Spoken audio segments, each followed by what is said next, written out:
Plum and the Aces taking on the Washington Mystics. We're going to pick this game up in the second quarter. Vegas is up 2, and Jackie Young is going to find Kelsey Plum, and she was just getting warm. Knocks down that 3. They extend their lead to 5 here. This is the second quarter here, Monica. Aces up 11, and it's more Kelsey Plum. 16.4 of 6 from 3. They're up 13. Watch this. Kelsey dropping dimes. Hold on, BC. I got to get you right because that's my co-star in our State Farm commercial. 6 of 9 from 3. Yeah, so right. 6 of 9. Well, 4 of 6 at the half. Okay, there you go. 4 of 6 at the half. Got you. Then here in the second half, look at this. Kelsey Plum again had 28 in this one. She told y'all she gets buckets, okay? She did say that in your State Farm commercial. Shout out to y'all. Take a look at this. You know, the Aces have been the title favorites all season at ESPN Bet, and now they're starting to really play like it. They're just ahead of Liberty in the title odds with the Lynx, the Sun behind them. The team with the next shortest odds is the Storm at 11-1.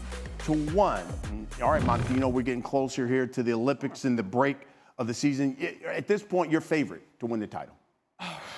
Because Liberty are great. They've been playing really well. Mm-hmm. I think the Aces are starting to rear into form, right? And so I think the Aces are going to be there. Now, who they're going to match up against, we just looked at those odds there. It feels like it's a crash course for the Liberty and Aces to run it back from last year's postseason.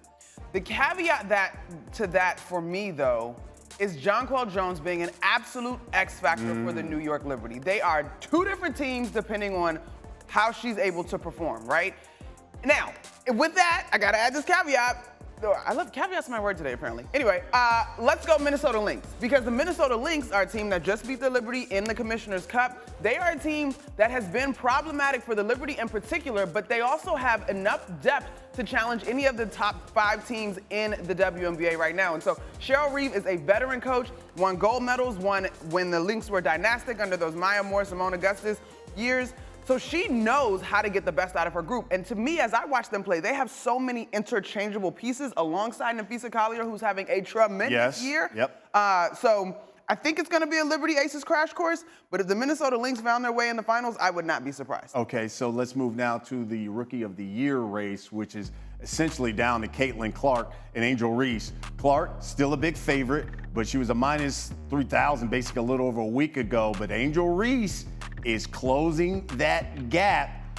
If you had to pick at this point, who would be your Rookie of the Year? I have said this all season, BC. My Rookie of the Year is going to go based on the standings. Okay. Because I think that is how you have the opportunity to measure impact. And the sky's right above them. And the Sky right now are in the playoffs, so you'd have to give the nod in my mind to Angel Reese. Look, the double-double streak that she's rocking and rolling, chasing down, 12 double-doubles to start is the record that spanned over 2 seasons. She's already gotten to 11. I think when you sit back and you look at what's around her, head coach Teresa Weatherspoon in her first year, there's not another #1 draft pick on that roster currently. There's not another all-star on that roster currently from years past. Indiana, they are building blocks. Yeah. Aaliyah Boston, Rookie of the Year, #1 pick last year. Obviously, Caitlin Clark this year.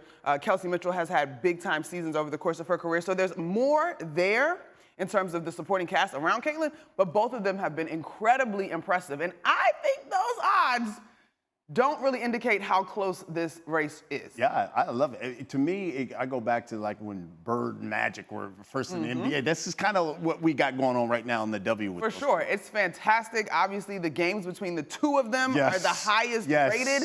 So you got to give each their requisite credit due in that one. And I got to say, of both of them, I have so much respect. The eyeballs are as big as they've ever been, and they are showing up and entertaining. Both have exceeded my expectation in their rookie season, for sure.